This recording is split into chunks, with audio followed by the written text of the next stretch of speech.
Welcome to Often Pacing on Tab Radio Racing and Sport. Tim Walker will be joined by Matt Young and Oliver County as they delve into the form for today's Pinjarra harness meeting, as well as an early look at tomorrow's meeting at Gloucester Park. We are Often Pacing.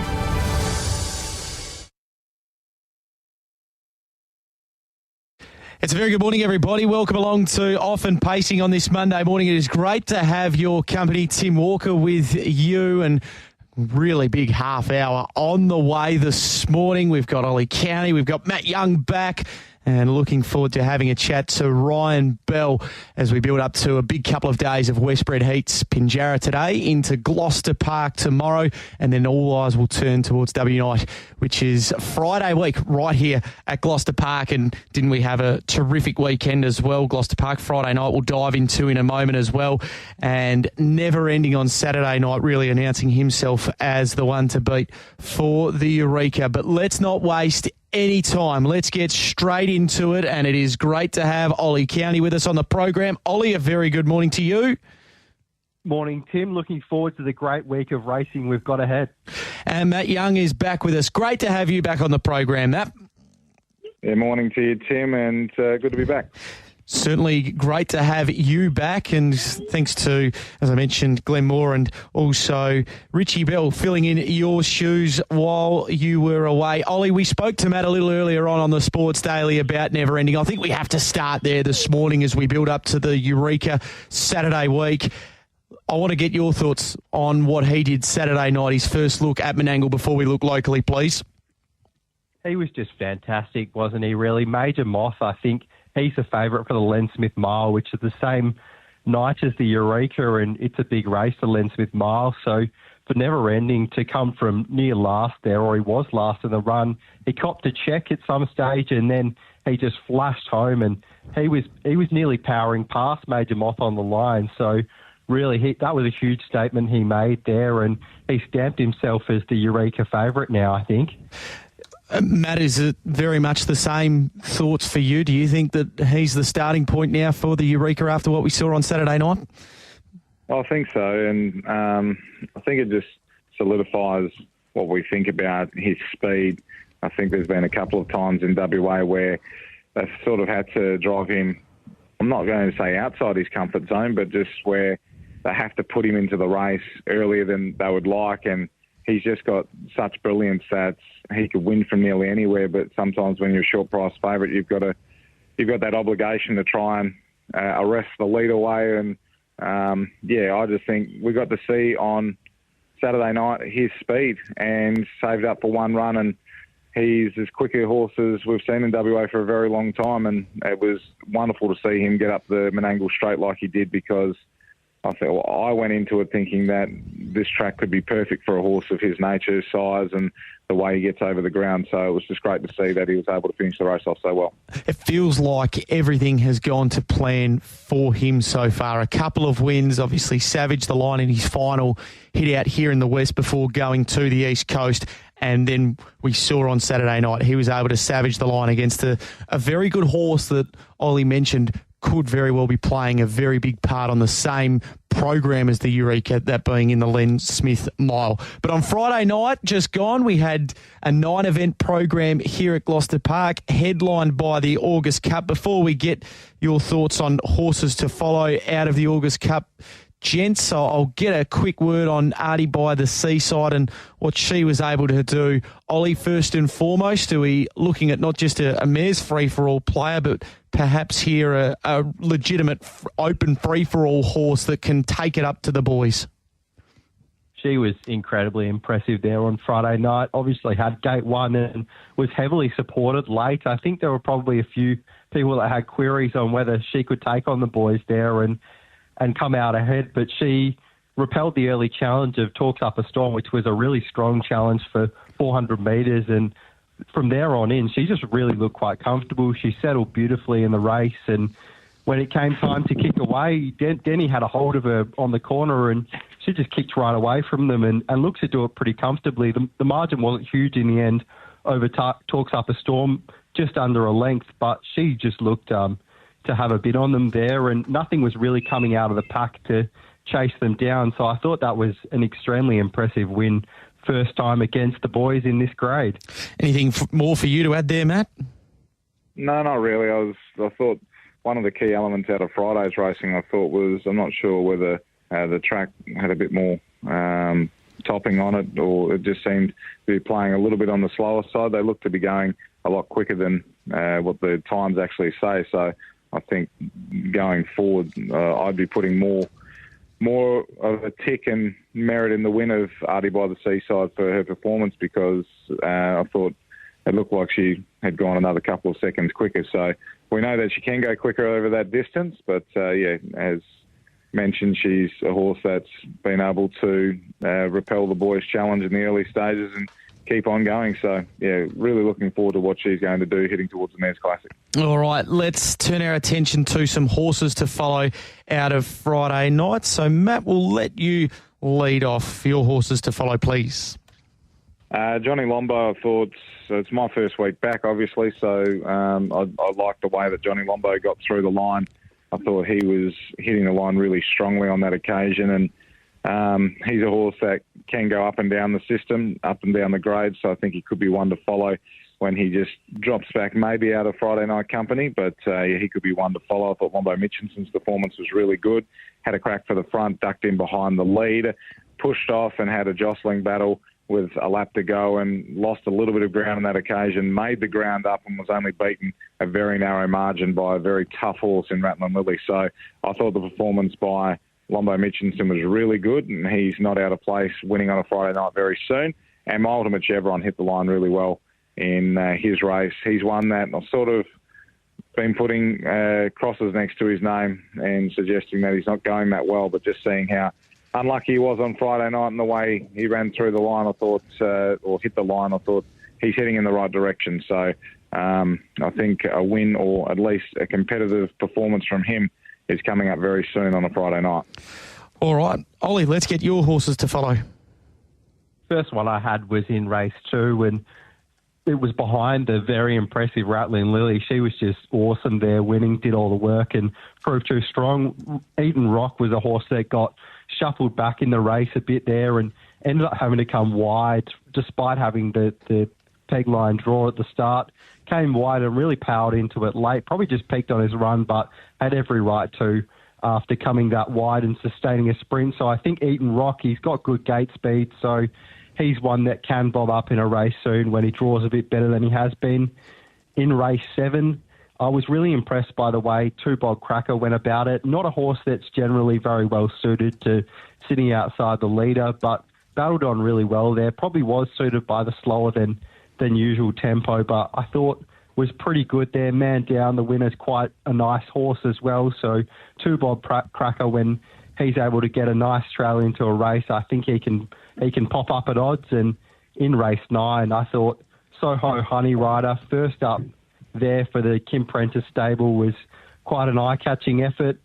Sat outside the leader, and I thought Lucy Kane had them on the corner, but kicked away, and the gap appeared for Soho Vesper Lind, who had the soft trip there. But Soho Honey Rider wasn't beaten far, 7 metres behind them in third, so I thought that was a good effort, given they went 156. As Matt mentioned, it might have been a slow times night potentially with a few horses that looked to be running a bit faster than the time suggested.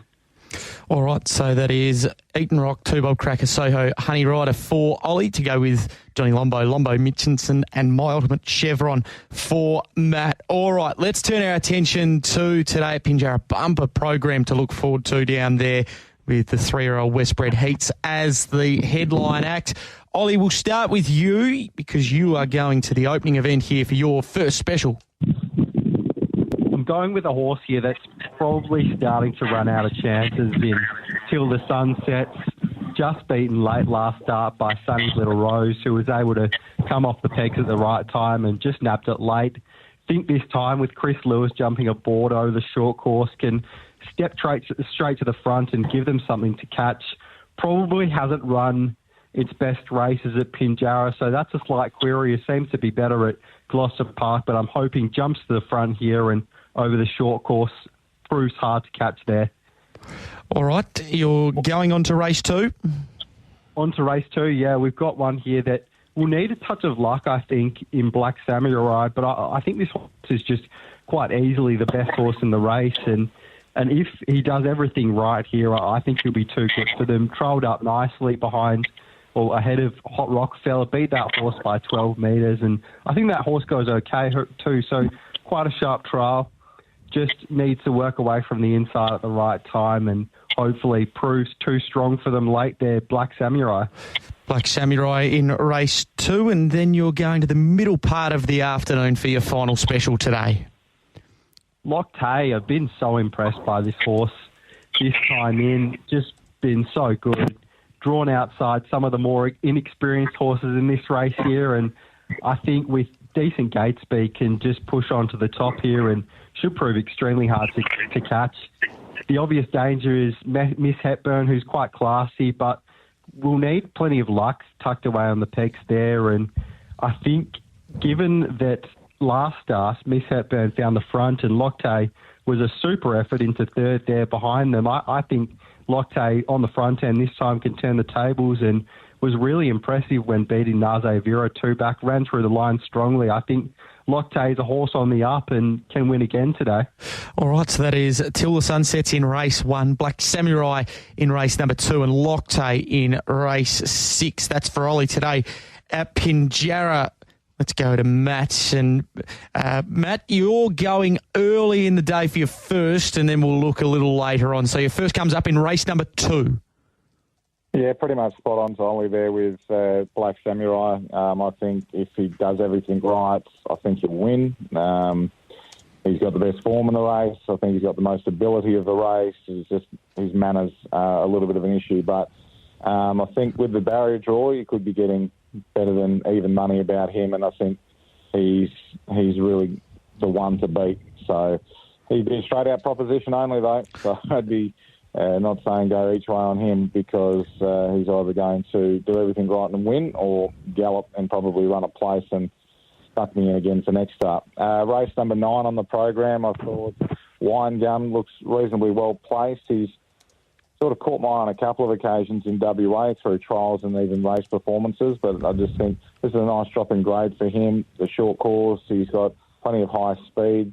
He can get a little bit keen in his races, so I think with a high-tempo lap race, it's going to really suit him. So happy to be with Wine Gum in race number 9. And race number 10, I was all over Caliente. I just really like this horse, and I really like this horse at 2,100 is probably more the statement I need to get across because he's just such a smart type. He's got so much high speed, and he normally begins quite quickly. So if Caliente can bounce on them early, there is a chance he could find the top if Blazing Reactor is just a little bit suspect away. So start will tell a tale, but I don't think he needs to lead to win with his high speed. So happy to be with him in race number 10. So those are the 3, Black Samurai into Wine Gum, into race 10, Caliente. That is for Matt Young today. All right, Matt, I'm going to keep you going because we're turning our attention to Gloucester Park tomorrow night. Another marathon night to look forward to, and your first is coming up nice and early. Yeah, they've been a bit rough on me, Tim. First 2 days back, 11 races for Monday and Tuesday, so... bit nasty, but race 2 tomorrow. Look, I think Goodfellas is, if he comes back and he's ready to go, he probably wins the race. But he's going to be quite short, in my opinion, because he's Goodfellas and he's a nice horse. So I like the way that Amazing American went 2 starts ago, and I thought he could use his gate speed early, get across to the lead, and I thought he could run a little bit of a cheeky race. I think more on the place prospect, but something small to win if he's the right sort of price. But I thought Amazing American in race 2, number 3, was the way to go there on an each-way basis. Could be better value than Goodfellas, who's going to be short. And in race number 5, Captain Sterling. He impressed me a lot in the running of the Pearl. He's got antics, that's for sure. Yes. He's got a lot of tricks. And, yeah, I'm sure there's been close to being a mutiny at On Edge Pacing over this horse, but he's a really, really talented type, and I think he can do some work in his races, and I think he can get the win here. So no doubt Dylan will want him to be doing absolutely everything right, and I think he'll be trying to get him to run a real strong, positive race in this event, and I think he can get the job done. So I was pretty keen on Captain Sterling race 5, number 5, to go along with each way race 2, number 3, Amazing American. Yeah, I think he's got a stack of ability, Captain Sterling, and One thing for sure is if he puts it all together, he'll be winning some nice races. All right, Ollie, you're also going to go to race 5 for your first tomorrow night. Saw things exactly the same way here. It was obviously poorly away last start and threw all chances away there, galloping. Really caught the eye, though, late when flashing through and wasn't beaten far at all.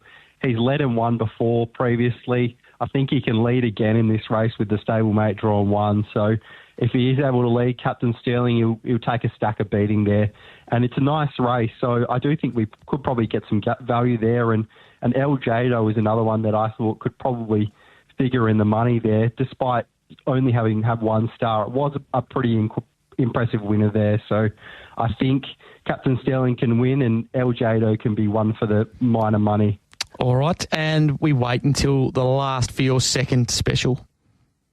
This one I'm hoping will be a little bit more value. Shahadi, Gary Hall Jr. jumped on last start and she got right back to last on the rails there and was just warming up to it late, and I think just an impossible task from last there.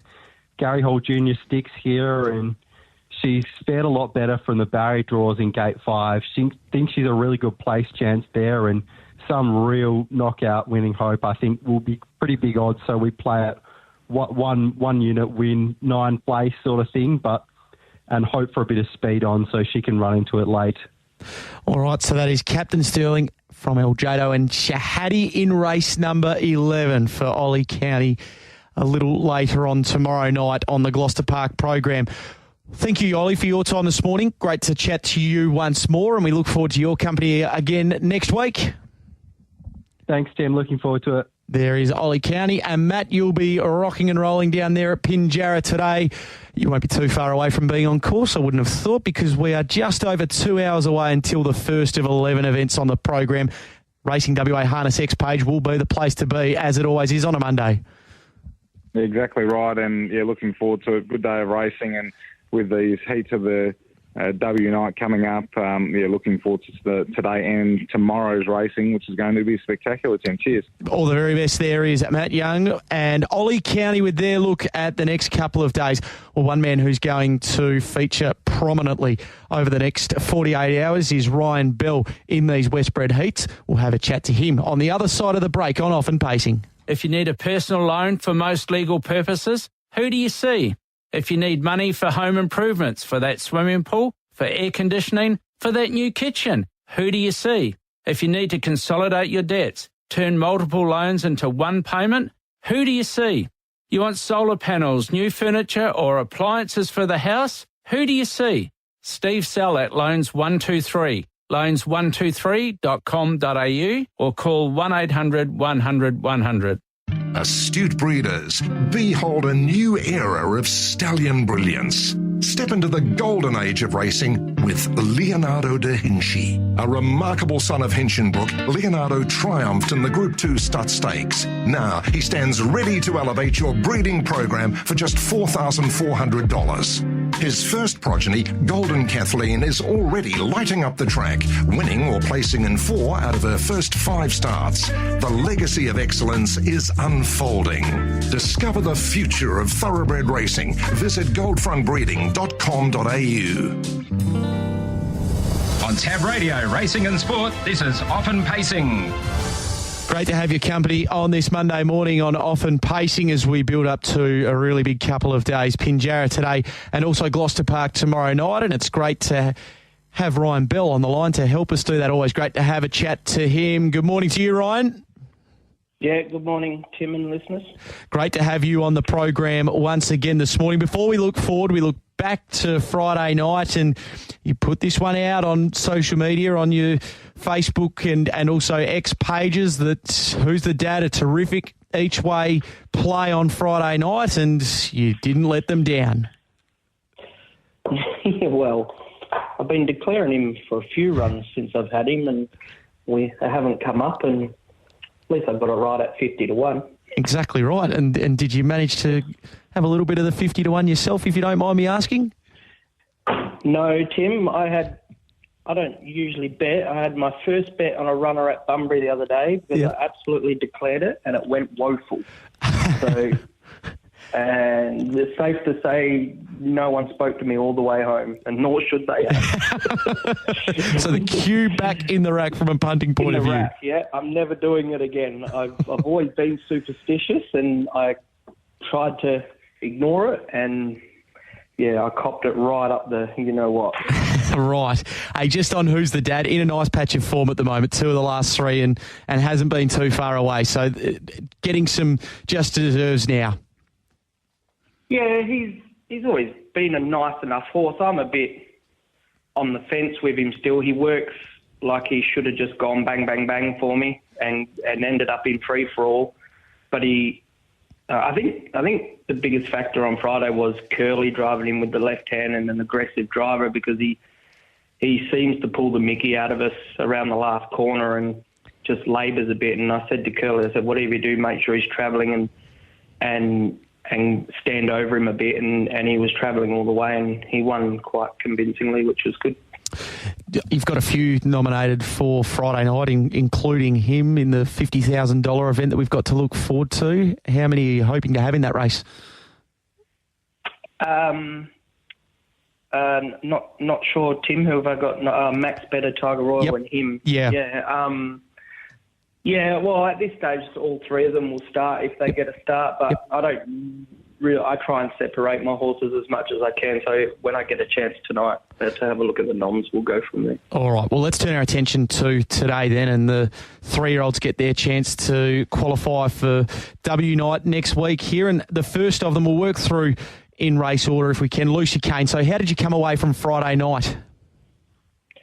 Yeah, she's come through good, but and I was quite happy with, she only got beat by the one that had the drop on her, and, in hindsight, she probably still should have won, but I think she still went as good as she can, and the promising part about her on Friday, she didn't paddle the last 100 metres like she has been, but she's completely outclassed today, so I haven't spoken to Curly, but I would like him to just go straight back and rail like a greyhound and see where she ends up. All right, hopefully you'd be able to qualify there. One horse that should be able to qualify is Wave Rider. This was a writing-on-the-wall performance first up. You must have been really pleased with what you got from him behind clearly a very good filly.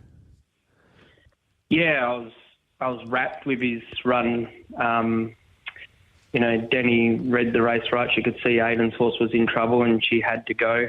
We're just unlucky that Waterloo followed us everywhere we went and didn't pull out until the furlong from home, So, but he was very good. Come through it even better, and I don't think it's a gimme today.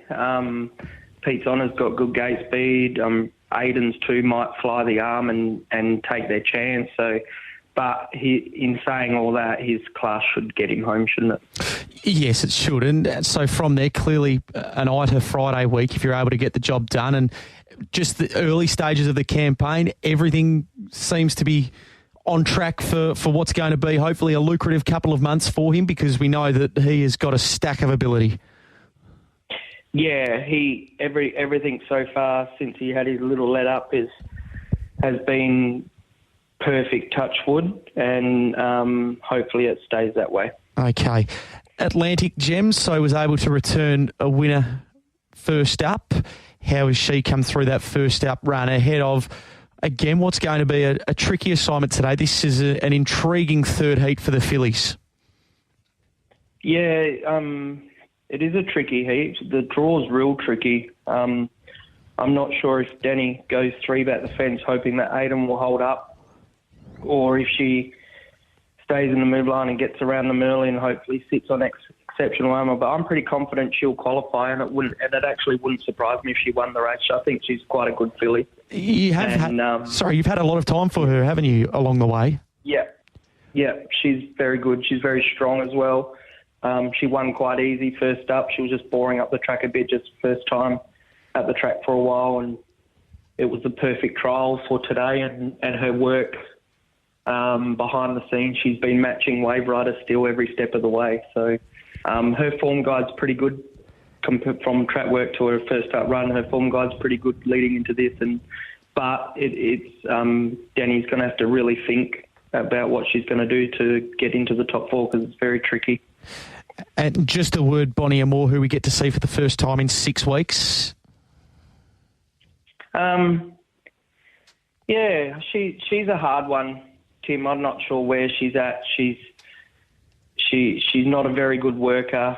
She's not toning up like I would like her. I thought she was going to be my Oaks filly outside of Atlantic Gem, but she's just not bringing it to the races. But in saying that, going into this race a bit blind and more hopeful than what we are confident. Okay, all right. So that's today.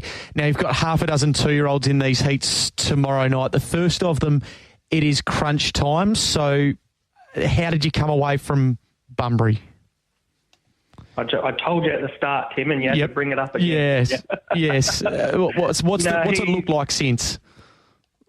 We're pretty sure that he dogged up on having go straights on. Yep. It's the first time I worked him in the go straights on the Wednesday, and he worked like Jack the Giant Killer and took him to Bunbury, and he must have got a bit of mud under his armpits, and they burnt him up a little bit, and I reckon he just put the cue back in the rack because he is that type of horse. He gets a scratch on him and he wants to lay down for a week. So, he'll probably lead early, and it's up to Aiden what he does. But I'm pretty confident he'll qualify. Okay. And obviously you've got the informed Sebastian James in that heat. So your next one is Wicked Hustler in Heat 2 for the boys. So we get to see Wicked Hustler for the first time in a couple of months. So how is Wicked Hustler going behind the scenes? Yeah, no, it's just come up a bit too early for him. He's probably lucky that he's working good enough, but fitness-wise, he's too far behind, and he'll run an honest race. But yeah, I think he'll struggle a bit. Okay, all right. Now, the second heat for the fillies is a really good one. Clearly Better Get On Pip has got runs on the board, but Bullshark Betty, Delulu drawn underneath you. This is a good heat, and Ruby Lavera, who was able to just get Better Get On Pip in the closing stages of the Diamond. So it feels like a loaded heat, this one, and qualifying would be a good result. Yeah, I think so. She's just performed a bit unders her last two. I just haven't been happy with the way she's finding the line, Tim, and we run bloods and everything after the last time, and we can't fault her health-wise, and so we've just changed the training up a bit. I've been galloping her, and because she's such a big gross filly, been galloping her a bit and just to try and switch her on, and it seems to be working. A few gallop runs before she had a hobble run last Wednesday, and she actually hit the line really good in her hobble run. So, look, I'm not sure if she can cross the 2 underneath. I'm sure Curly will want to have a crack. Yeah, look, at her best, she'll definitely either lead and win and qualify, or even if she has to sit in the breeze, she still should qualify. But again, we're going into this race more hopeful that we've switched her back on than what we are confident. Okay, all right. It is a good heat, that fillies heat, race number 6 tomorrow night. And through your last 3, so race 7 is the third heat for the boys. Control the Room gets the draw. Do you expect Control the Room to be very hard to beat? Yeah, I think so. His 2 runs back have been pretty good. 3 runs, sorry. His run in the Pearl Heat, just forgive and forget, like he was just off the track and they controlled the race up front in a 6-horse field. And yeah, but I'd be pretty disappointed if he didn't get the job done. Okay, and Copperhead Lady, well, it was there for all to see in the Diamonds. Obviously, Rainette has drawn barrier number 1 tomorrow night, and it makes this race really interesting. But do you feel the best version of Copperhead Lady is still good enough to win this race? 100%. I think I drove her in trials 10 days ago, and she just felt terrific against older horses, and that was without her blinkers on. And yeah, I always thought she was good, and then in a trial the other day, I was like, well, I think you might be a bit better than good. She's just doing it so easy, and yeah, nothing seems to be phasing her at the moment. And once again, I handed the reins on a platter to Aiden, and he stuffed it up. Good morning, Mr. De Campo. Sorry, I had to say that. Can he so you expect he'll redeem himself tomorrow night with this very good filly?